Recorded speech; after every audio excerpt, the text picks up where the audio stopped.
कोरोनावर नजर अंदाज केल्याने आता अमरावती जिल्ह्यात महाभयंकर स्फोट होण्याच्या मार्गावर दिसून येत आहे। 5 महिन्यांपूर्वी कमी आकड्यात भारतात कोरोनाबाधितांची संख्या दिसून येत होती।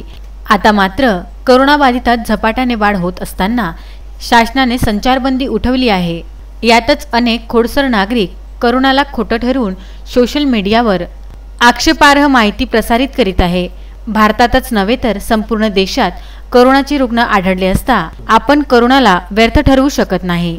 अशाच परिस्थितीत शासनाने दिलेल्या वारंवार सूचनेचे पालन नागरिक केराची टोपली दाखवित असल्याने दररोज अमरावती जिल्ह्यात झपाट्याने कोरोना संख्येत वाढ होताना दिसत आहे।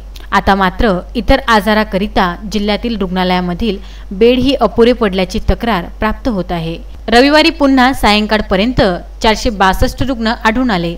यातच ग्रामीण भागापेक्षा अमरावती शहरातील शेकडोंना कोरोनाची लागण झाली आहे। सोबत रविवारी आलेल्या अहवालात काही पोलीस कर्मचारी परिचारिकांनाही कोरोनाची लागण झाल्याचे स्पष्ट झाले आहे। रविवारी ग्रामीण भागातील काहीच नागरिकांचा अहवाल पॉझिटिव्ह आला आहे। वाढत्या कोरोना आकडेवारी पाहून जिल्हा प्रशासन आता थक्क झालेले दिसून येत आहे। वारंवार सूचना देऊन सुद्धा नागरिक नियमांचे पालन करीत नाही। वाढत्या कोरोनाचे संकट पाहता पंतप्रधान नरेंद्र मोदी, महाराष्ट्राचे मुख्यमंत्री उद्धव ठाकरे यांनी चिंता व्यक्त केली आहे। महाराष्ट्र सरकार आता सतर्क झाली असून येत्या 15 सप्टेंबर पासून माझे कुटुंब माझी जबाबदारी या मोहिमेला सुरुवात होणार आहे।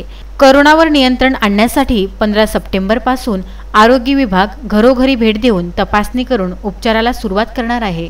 विदर्भ न्यूजच्या माध्यमातून सुद्धा वारंवार दर्शकांना सावध होण्याचे आवाहन करण्यात आले आहे। पुढील 2 महिने अति धोक्याचे असून सर्वांनी शासनाच्या नियमांचे पालन करणे आता तातडीची गरज आहे।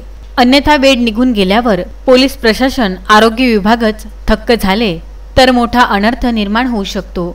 त्यामुळे सर्व जनतेने मास्कचा वापर करावा, सामाजिक अंतर ठेवावे, घराबाहेर विनाकारण निघू नये, लहान मुले वृद्धांची विशेष काळजी घ्यावी, सॅनिटायझरचा वापर करावा, आपले हात वारंवार धुवावे असे आवाहन विदर्भ न्यूज चॅनलच्या माध्यमातून सर्वांना करण्यात येत आहे।